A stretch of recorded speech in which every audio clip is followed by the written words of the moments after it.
This is Linda with Eco Peace Vision, and I'm continuing on with the readings that have been requested by, in my understanding, by Self-Existent One, which is also the God of Abraham and Sarah, a listener of God, a man of God, heard to tell me, and it can be the Holy Spirit because he didn't even hardly remember this later, heard to tell me to relay a series of readings from the Bible and to read them in order. And my understanding was that it was for radio listeners. So I've done 2 so far, and this is I call reading 3, and it will be a series that includes the entire book of 1 Samuel. And for researching this, I looked up Shiloh on Wikipedia, and I have the pictures on the cover screen at my YouTube channel, Eco Peace Vision. There's a space in between each word. So we can see that Shiloh, it is on the west bank, south of ancient Lebanon. This is the town that Eli, the head priest, and Samuel, which we'll be learning about, this is where they were at. And as I looked into it, the name of the city Shiloh, it says the meaning of the word Shiloh is unclear. Sometimes it is translated as a messianic title that means he whose it is, or as Pacific, pacificator, or tranquility. It says the name Shiloh, the town, is derived from Shala and may be translated as Tranquility Town or Fair Haven or Pleasantville. It says what is certain is that during the prophetic ministry of Jeremiah, and they list chapter 7, verse 12 through 15, and chapter 26, verses 5 through 9, over 300 years later, Shiloh had been reduced to ruins. Jeremiah used the example of Shiloh to warn the inhabitants of Judah and Jerusalem what Yahweh Elohim will do to the, quote, place where I cause my name to dwell, unquote, warning them that their holy city Jerusalem, like Shiloh, could fall under divine judgment. It says Shiloh is mentioned in the Hebrew Bible in Genesis 49:10 as part of the benediction given by Jacob to his son Judah. And it says it could be a figure, perhaps the Messiah, or a place as mentioned later in Judges and also in Jeremiah 41 verse 5. A resident of Shiloh was the prophet Achiyah, Achiyah, mentioned in 1 Kings 14. It talks about Christians having pilgrimages to Shiloh. It says Messianic Christians became attached to Shiloh as a result of the verse Genesis 49:10, quote, the scepter shall not depart from Judah, nor a lawgiver from between his feet, until Shiloh comes, and unto him shall the gathering of the people be, unquote. Wow. Shiloh is believed to refer to Jesus by some Christians. It's very interesting that this is the third important reading that we have, that Self-Existent One has had us look at. Then the current city, we have pictures on Wikipedia of Shiloh, Matteh ben Yamin, and it says it is an Israeli settlement in the northern West Bank, located 28 miles or 45 kilometers north of Jerusalem on Route 60, and organized as a religious community settlement.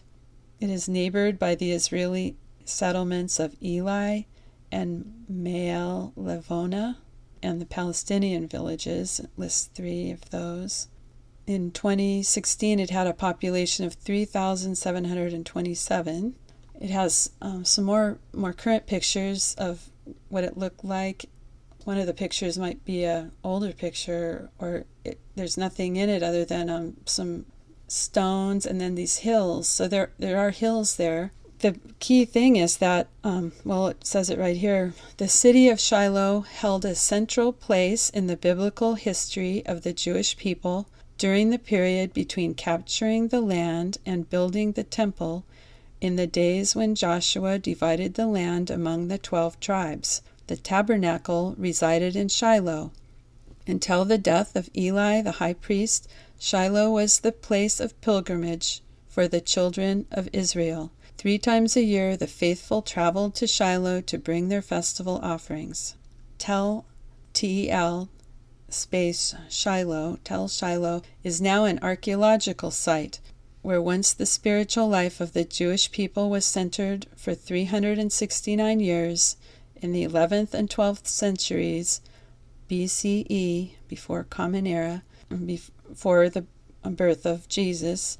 In addition, there are artifacts from other periods, notably from the end of the Second Temple period, Byzantine period. It lists them on Wikipedia, and the early Muslim period. Talks about the different archaeologists' expeditions, archaeological digs, and they found, it looks like that there is a building, like a university or some kind of a building for study, because they talk about the students. They have Torah study in the building. It says under the Wikipedia, Shiloh, Shiloh Biblical City, and under the archaeology it says that an extensive excavation was done by Israel Finkelstein during the years 1981 through 84. Finkelstein's work established 8 strata ranging from Middle Bronze to Byzantine. They're talking about some walls. They found a lot of pottery outside the city wall before the advent of the Israelite culture around 1000 BCE. The writer for Wikipedia records that this pile of pottery was the remnant of a number of animal sacrifices which were tossed over the wall after completion of the ritual and then buried. This find points to a sacral status of Shiloh during the Canaanite period, a status adopted by the Israelites. Excavations from 2006 to 2007 carried out adjacent to and just south of Tel Shiloh, which is a town nearby, exposed elaborate mosaic floors as well as several Greek inscriptions, one explicitly referring to the site as, quote, village of Shiloh, unquote. It says during August through September of 2006, archaeological excavations were carried out adjacent to the Tel of Shiloh.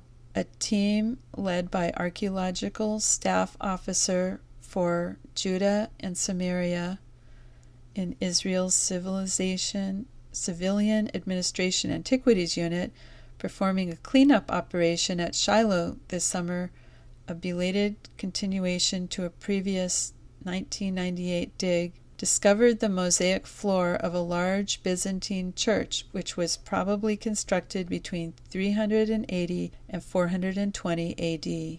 3 Byzantine basilicas have now been uncovered, so it just continues to talk about that. A structure discovered in 2006 lies under a Muslim freestanding structure known as Weli Yet Haim. It seems to have suffered problems of water drainage in its western section. Despite the installation of runoff pipes and troughs, it appears that the solution was to raise the level of the church and the laying of a new mosaic floor. It was the older original floor at the lower level that was revealed during the summer of 2006. The mosaic contains geometric designs, a cross, flora representations, and 3 inscriptions. 1, a dedication of a bench. The second, a salute to the residents of Siloan, Siloun, as set in mosaic in Greek script. They have that written out. And the third, a general wish for good tidings. Another discovery of an addition to one of the basilicas occurred in 2013. Interestingly enough, that Wikipedia page on Shiloh mentioned the Song of Moses. So when I was looking into that, it talks about how it turns out that's the next reading after the book of 1 Samuel that Self-Existent One, or Yahweh, I understand, has recommended for us to look at. And it talks about that Moses predicts that Self-Existent One, Moses relays, Self-Existent One says the people are going to get very off track, the Israelite people, but he's going to stay with them. So this shows where they get off track, it appears to me, because the book of 1 Samuel, we need to notice this is a listener of God, Samuel. You see a listener of God who is young, who is able to tune into Self-Existent One. And then we see when he gets older that the people want a king, and how King Saul gets off track. Eventually he takes a king that was supposed to get killed. Everybody was supposed to get killed. They had very off-track practices, and he didn't do that. This is what we need to get out of it, I believe, that this is showing how the people got off track, but Self-Existent One is still going to be with them. And the other important thing, really important thing that we'll get to in chapter 3, to really notice what a listener of God is. Later they're called prophets, but at the time of his life, in chapter 9, it mentions Saul, before he's met Samuel, they call Samuel a seer and a man of God. So these are important concepts, because when a person is alive, later they might be a prophet. It could be hundreds of years after they've died, what they said came true, but at the time they're living, they might be called a seer or a person of God. So I'm reading from BibleHub.com/interlinear/1Samuel/1.htm, the first chapter in the book of 1 Samuel. The first subtitle is Elkanah and his wives. Now there was a man of certain Ramathaim Zophim from the hill Ephraim, and his name was Elkanah, the son of Jeroham, the son of Elihu, the son of Tohu, the son of Zuph, Ephrathite. And he had 2 wives. The name of the one was Hannah, and the name of the other Peninnah. And had Peninnah children, but Hannah had no children. And went up this man out of his city yearly to worship and to sacrifice to the Lord of hosts in Shiloh. And there the 2 sons of Eli, Hophni and Phinehas, the priests of the Lord Yahweh. When was the time that offered Elkanah, and he gave to Peninnah his wife, and to all her sons and her daughters portions, but to Hannah he gave a portion worthy for Hannah. I just want to interrupt and say that if you're reading it yourself, you need to go from right to left, the Hebrew, direct Hebrew to English. We read like backwards, right to left. So it said, verse 5, but to Hannah he gave a portion worthy for Hannah. But he loved the Lord Yahweh, it says above that, which it's in Hebrew it would be the letters Yod, He, Vav, He. Okay, but he loved Yahweh, had shut up her womb, and provoked her adversary, also her very, for to make her fret, because had shut up, the Lord Yahweh had shut up her womb. So, and he did as he did year by year, as often she went up to the house of the Lord, so she provoked, and therefore she wept, and not did eat. Then said to Elkanah, her husband, Hannah, why weep, and why and thou not do eat? And why grieved is your heart? Not I am better to you than 10 sons? The subtitle is Hannah Prays for a Son. So rose up Hannah after they had eaten in Shiloh, and after they had drunk Now Eli the priest sat on a seat by the doorpost of the temple of the Lord, and she was in bitterness of soul, and prayed to the Lord, and wept very.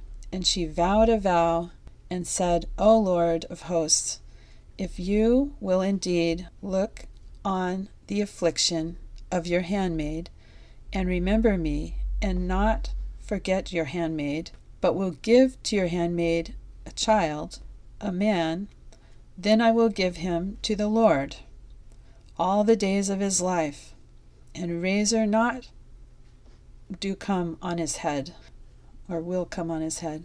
And it came to pass, for she continued praying before the Lord, that Eli marked her mouth. That's the head priest there. Eli marked her mouth. Now, it means he noticed her mouth moving. Now Hannah, she spoke in her heart, only her lips moved, but her voice not was heard, and thought therefore Eli she had been drunken, and said unto Eli, How will you be drunken? Put away your wine from. And answered Hannah, and said, Not, my Lord. I am a woman of sorrow, of sorrowful spirit, and I and wine nor strong drink, like I have had neither wine nor strong drink. I have drunk, but have poured out my soul before the Lord. Not do count your handmaid for a daughter of Belial, for out of the abundance of my complaints and grief have I spoken until now. Then answered Eli and said, Go in peace, and the God of Israel grant thee your petition that you have asked of. And she said, Fine, let your handmaid find favor in your sight. And went. So the women her way, and did eat, and her countenance not was more like that, I guess. The birth of Samuel. And early in the morning, this is verse 19, and early in the morning, and worshipped before the Lord, and returned and came unto their house to Ramah, and knew Elkanah, Hannah his wife, and remembered the Lord. And why it came to pass was come when the time, and had conceived about after Hannah, that she bore to a son, and called his name Samuel, because he of the Lord I have asked. Because him of the Lord, saying, I have asked. And went up the man Elkanah, and all his house, to offer to the Lord sacrifice, the yearly, and his vow. But Hannah not do, for she said to her husband, Until be weaned, I will go up the child, then I will bring him, who he may appear before the Lord, and abide there forever. And said to Elkanah, her husband, Do you good what seems, stay until you have weaned him, only establish the Lord his word. And stayed. So the woman and suck her son until she weaned him. She took up with, when she had weaned, bulls her with three ephah, ephah, ephah, and one of flour, and a bottle of wine, and brought him to the house of the Lord in Shiloh. And the child was young. And they slew a bull, and brought the child unto Eli. And she said, O my Lord lives, as your soul, my Lord, she says Adonai, I am the woman that stood by you here, praying unto the Lord Yahweh. For the child this I prayed, and hast given the Lord to me my petition, that I ask of. Therefore also have lent him to the Lord as long as he lives, as shall be he lent to the Lord. And he worshipped there the Lord. So I guess Samuel worshipped. So 1 Samuel chapter 2, Hannah's prayer of thanksgiving. And prayed Hannah and said, Rejoices my heart in the Lord, is exalted my horn in the Lord, is enlarged my mouth over my enemies, because I rejoice in your salvation. None there is holy as the Lord, for none besides there is neither any rock like our God. Not do more talk, so exceedingly proud. Come, not let arrogance out of your mouth, for is a God of knowledge, for the Lord is a God of knowledge, not are weighted by him actions.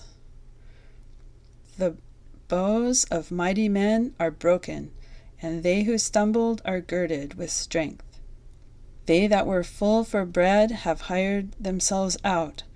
They that were hungry ceased, so that the barren has borne 7, and she that has many children is become feeble.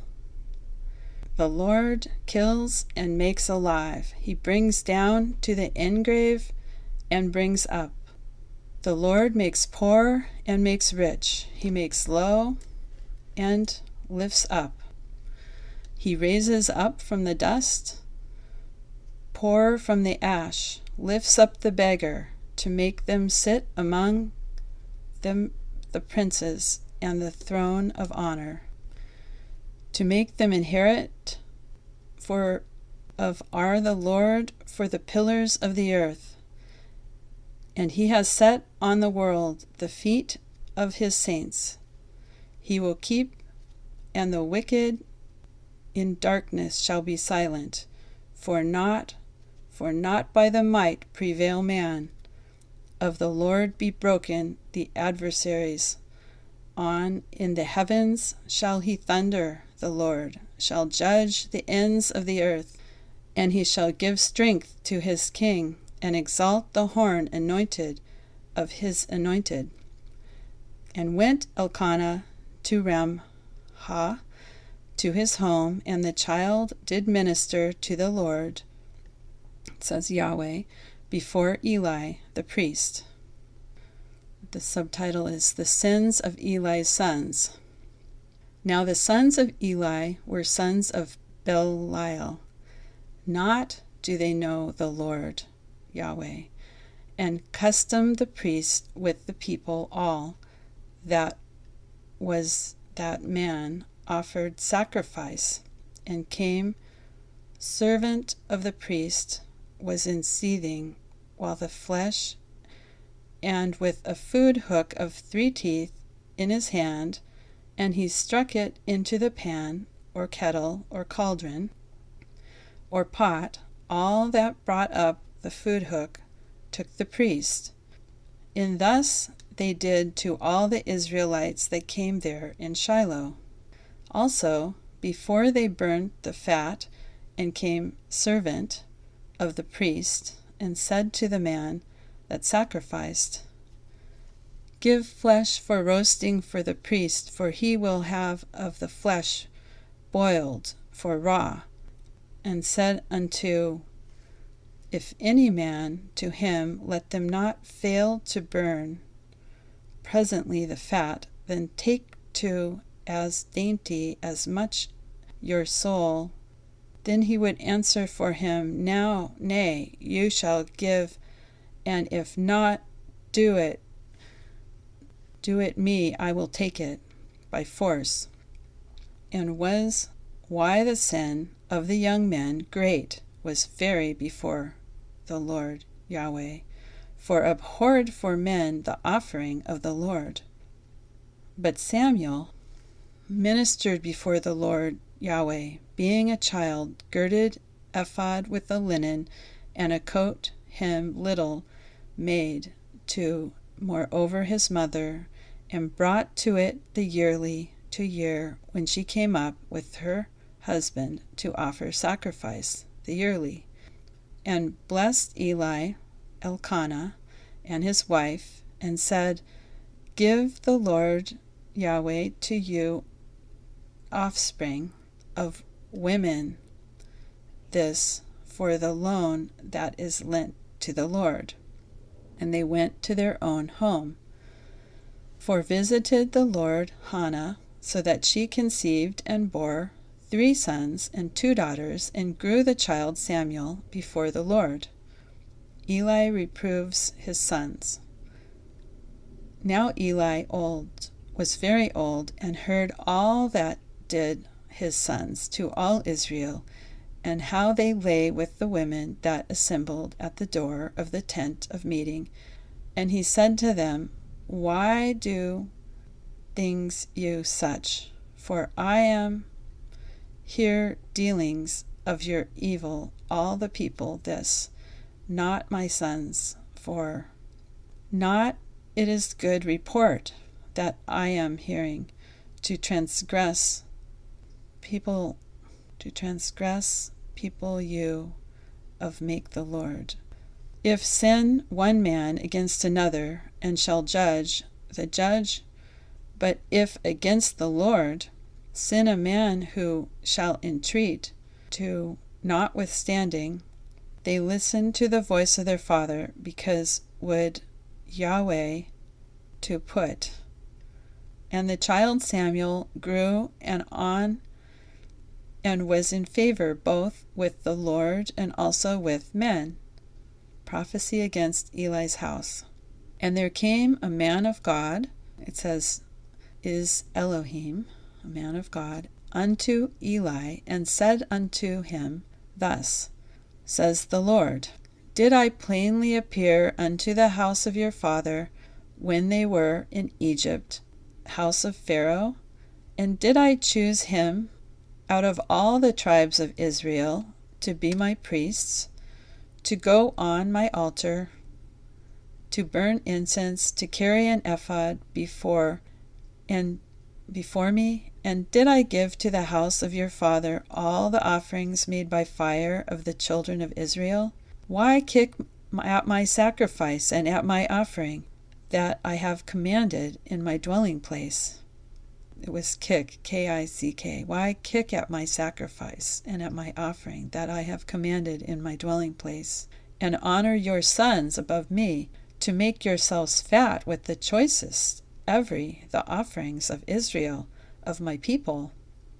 Why, said the Lord God of Israel, I said indeed that your house and the house of your father should walk before me forever. But now, said the Lord, be it far too, for those who honor me I will honor, and they who despise me shall be lightly esteemed. Behold, the days come that I will cut off your arm and the arm house of your father, that there shall be an old man in your house, and you shall see an enemy of my dwelling. I just want to clarify that this is not to be taken literally, that Yahweh, the Lord, was not telling the head priest Eli that he would cut off his arm literally, but it had to do with, as he explains, the lineage, like people will die at the flowering of their life. They're going to die early in his lineage. So in the lineage of the Levi, family of Levi, that were the priests, God is saying what's going to happen.